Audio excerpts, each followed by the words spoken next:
So let's get more now on our top story and the Tories' splits over the Rwanda legislation. I'm joined now by David Davis, who's the Conservative MP for Hampton Price and Howden. Thank you for joining us, Mr Davis. Always a pleasure.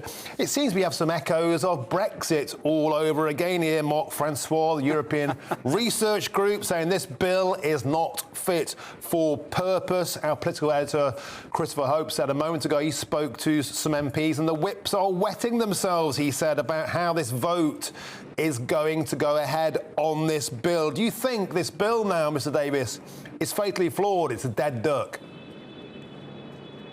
No, I don't. I think it'll get through. I think Chris is reflecting the views of some of my party, but not many of them. Look, we've got to have an improvement in the immigration and asylum laws.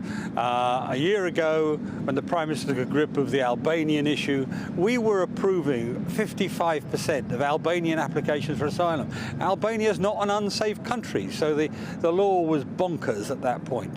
What they're doing now is dealing with the problem of planes being stopped on the tarmac by the European Court doing what they call a Rule 39. Basically, it says you can't deport these people, or can't send them anywhere. And we're putting that right in this bill, explicitly saying the minister can make a decision.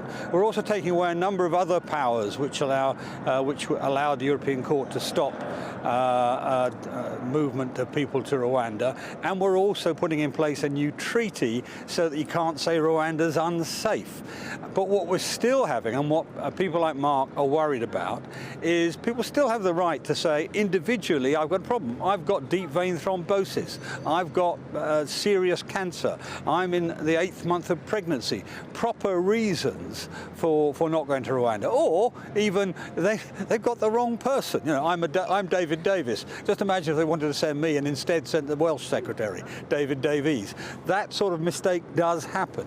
And under British law, forget European law, under 200 years of British law, we have the right to go to the courts if we have personally been unfairly treated. I mean, are Mark and Bill Cash and so on saying, you know, we should deport 8-month pregnant women? I don't think so. So I think this is, when they settle down to it, they'll see that 4 of the best lawyers in the land, you know, Cox and Spate and Sandhurst and so on, have said this works. The Home Office says 95% of the cases of individual challenge will be struck down.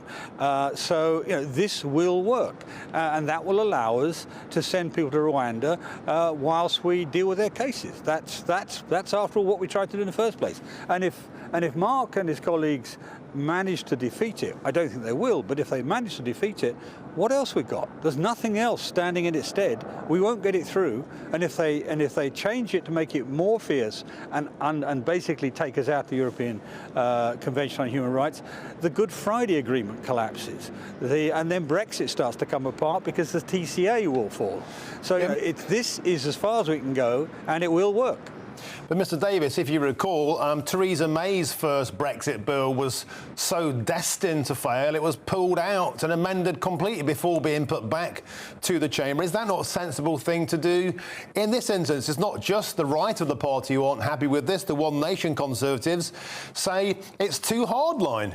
They say it doesn't put the rights, the human rights of those we're trying to deport far enough. So again, as with Brexit, we have a bill here which isn't keeping either rump of the Conservative Party happy, and therefore seems to be heading towards disaster.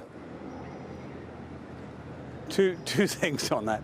Number one, you may remember it was Theresa May's treaty that I resigned over because it couldn't work. It was badly designed from all points of view. You're quite right. Right, left, and indeed the European Union wouldn't accept it. This is not like that. You know, I've been through it. I mean, there's nobody in the House of Commons who can claim a stronger record on human rights than me. And I've been through it from that point of view, and from that point of view, it's the minimum you can do to make it work. From the point of view of what's viable in terms of maintaining our international relationships, and in particular the Good Friday Agreement, It's the maximum that can work. So we've actually got an optimum position. That's what the government's found.